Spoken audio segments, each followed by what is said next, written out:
For my land base, I have 16 of each. I have 16 swamps, 16 mountains, and I have some good value lands. I have Bloodless Fence that can turn itself into a creature to trigger her raid trigger. I have Jagged Barrens to get some burn damage. Rakdos Guildgate for mana fixing.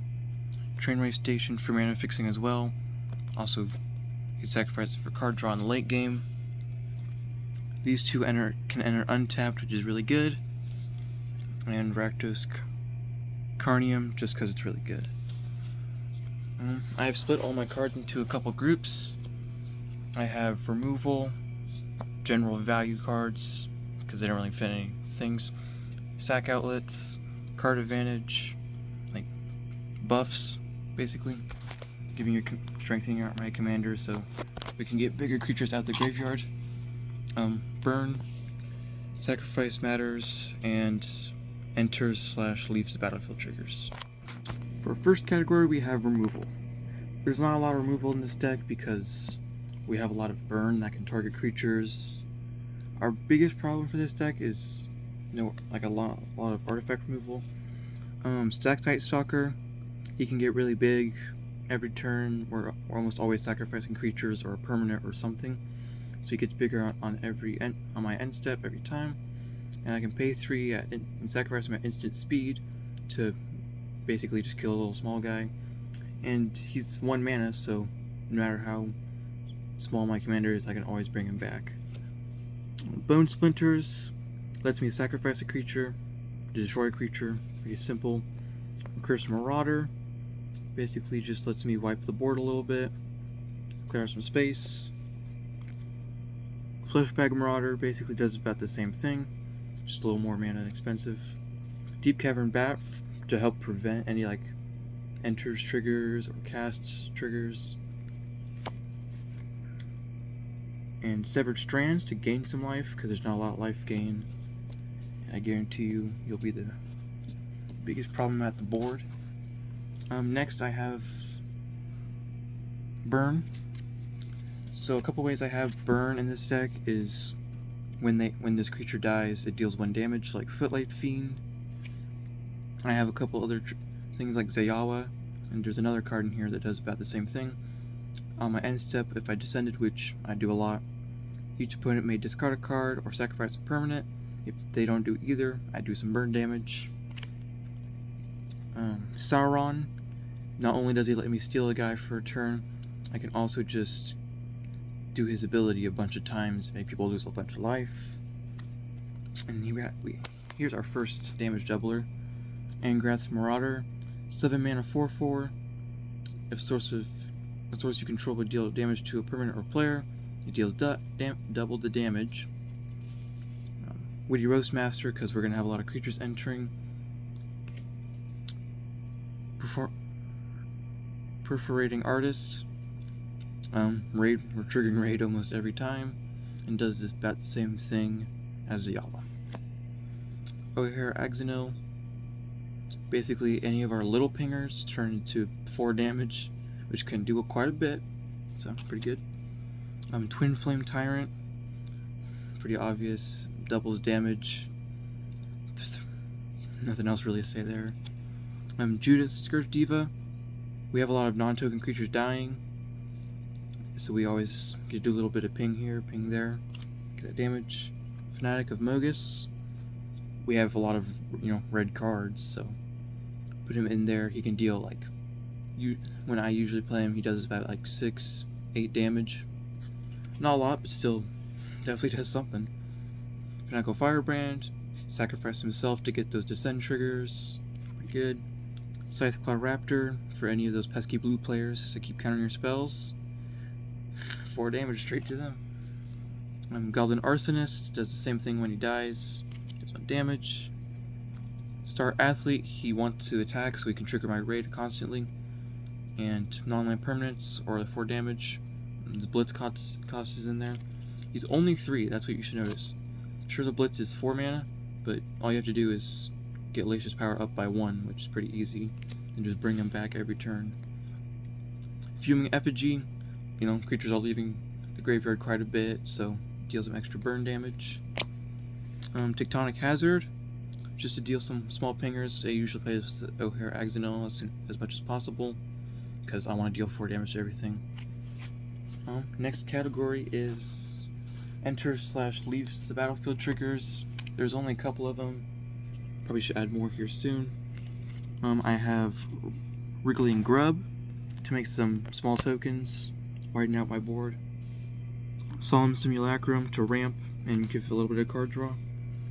I have Circuit Mender, gain some more life, because there's a couple cards that made me lose life in here, and leaves battlefield, draw a card. After that we have just, extras / value cards, because they don't really fit anything. Grim Servant, really very underrated card, definitely tell you that. When you enter the battlefield, search your library for a card with mana value less than or equal to your devotion to black. Reveal it, put it in your hand, then shuffle, you lose 3 life. Basically, a creature form of it like a demonic tutor or something, slightly worse, but still not bad. Only mana value 4, so all you have to do is attack with Alesha twice or give her one of the buffs, and then you just bring it back every turn, getting the cards you want exactly. Help you win. Skeleton Crew, as I said, a lot of creatures are leaving the graveyard, so get to make a lot of 2/2 pirates and buff them up, make them 3/3s. And he can return himself, so when he dies, he doesn't go away forever. Next I have Card Advantage. There's not really a lot for card advantage, mostly just since we're doing a lot. We have Fireglass Mentor. We do a lot of burn damage, so causing opponents to lose a lot of life. So just gives us card advantage every turn. Faithless Looting to get creatures in the graveyard. And Light Up the Stage, because as I said, we're dealing damage to other opponents, so we can cast it for our spectacle cost. Make it super cheap. Next I have Sack Outlets. I do have other Sack Outlets in the deck. These are just ones that are mostly just for the sacrifice. Makeshift Munitions for burn. Gut, True Soul Zealot. There's another card in this deck that it combos with, but it targets creatures and artifacts. There's not a lot of just artifacts in the deck, but if we need it for a 4/1, we'll get the 4/1.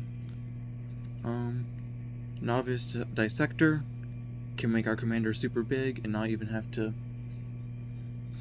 make her go to combat. Scorch Ralsalka, deals damage to players. Dimir Houseguard, there you go, that's probably one of the best cards in this deck, mostly just because it's transmute, and it tutors up any 4-drop, which O'Hare Axonal is, Skeleton Crew is, a little bit of a good thing.